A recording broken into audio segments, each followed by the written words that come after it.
हरिओम। आज सुनेंगे 47 पतंजल योग सूत्र। यह है निर्विचार वैशारद्ये ध्यात्म प्रसादः। बहुत सुंदर है यह सूत्र। निर्विचार वैशारद्ये मतलब परिपक्व विशुद्ध अवस्था और अध्यात्म प्रसाद। चित्त को निर्विचार की परिपक्व विशुद्ध अवस्था आते ही चित्त में अध्यात्म प्रसाद प्रकट होता है। मतलब उन्होंने क्या बताया है, निर्विचार समापत्ति यानी सविचार समापत्ति हमको ध्येय के विषय विचार के माध्यम से हमको एहसास होता है। उसका विचार यह ज्ञाता व ज्ञेय इनका विभाजक है। जहाँ विचार लय को जाते हैं वहाँ ज्ञाता और ज्ञेय इनका विलीनीकरण पूर्णत्व को जाता है और संप्रज्ञात समाधि की आनंद अवस्था प्राप्त होती है। यानी चित्त बाद में सच्चिदानंद स्वरूप में आत्मरंगी उसके आत्मरंग में रंगने लगती है। तो निर्विचार समाधि में शुद्धता आने से क्या होता है, चित्त दृढ़ होता है। निर्विचार समाधि में नैपुण्य प्राप्त होता है। मतलब क्या होता है, क्या अध्यात्म प्रसाद मिलता है, ऐसे इसमें कहा है। अध्यात्म प्रसाद यानी क्या, कृपा। आत्म तत्व को ही परत ब्रह्म तत्व ऐसे बोलते हैं। तो इसलिए क्या इससे क्या होता है कि जो हर तरफ फैलाई हुई ब्रह्म तत्व की जो कृपा है या आत्म तत्व की जो कृपा है उसका प्रसाद हमें मिलता है, यह सूत्र में बताया है। तो निर्विचार समाधि में अगर हमने निपुणता मिलाई तो क्या होता है, चित्त में से वासनाएं नष्ट होती है, चित्त में विवेक का निर्माण होता है। चित्त को आत्म साक्षात्कार प्राप्त करने की खिंचाव प्राप्त होता है कि मुझे उस आत्मा का साक्षात्कार करना है।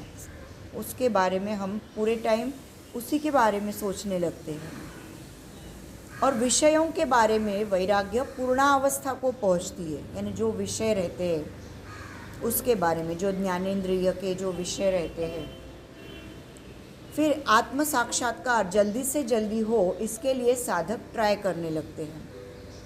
और निर्विचार समाधि में निपुणता मिलाने के बाद साधक की प्रज्ञा भी यानी ज्ञान उत्कर्ष की अवस्था में प्राप्त होती है। इसके बारे में, वो प्रज्ञा के बारे में उन्होंने आगे वाले सूत्र में बताया है।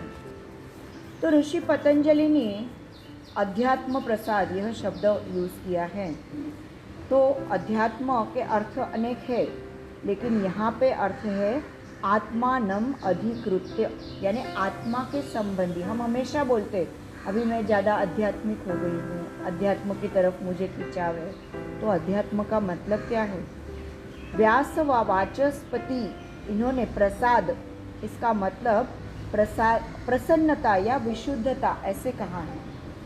तो समाधि अवस्थे का प्रवास जो है वो तर्क, विचार, प्रज्ञा, प्रतिभा तक चालू रहता है और संप्रज्ञात समाधि का प्रसाद यानी विशुद्ध बुद्धि की प्रसन्नता प्राप्त होती है। और यह विशुद्ध का एक आविष्कार यानी ऋतंभरा प्रज्ञा। अभी निर्विचार वैशारद्य यानी क्या होता है कि निर्विचार अवस्थे में प्रज्ञा प्रकट होती है। विज्ञान भिक्षु ओशो, डॉक्टर करम्बेडकर और स्वामी वेद भारती इन्होंने बताया है कि निर्विचार समापत्ति की सानंद व सास्मिक यह 2 स्टेप्स और उससे होने वाला प्रोग्रेस यानी संप्रज्ञात समाधि। अभी संप्रज्ञात समाधि में योगी को क्या होता है, अध्यात्म प्रसाद और ऋतंभरा प्रज्ञा प्राप्त होती है। तो ओशो ने अध्यात्म प्रसाद यानी ईश्वरी कृपा ऐसे बताया। पहले का जब 146 सूत्र है उसमें सबीज समाधि, फिर बाद में जो आने वाला है उसमें निर्बीज समाधि यानी अध्यात्म प्रसाद सबीज समाधि में प्राप्त होता है, ऐसे ही इसमें बताया गया है। इस सूत्र से हमें पता पड़ता है।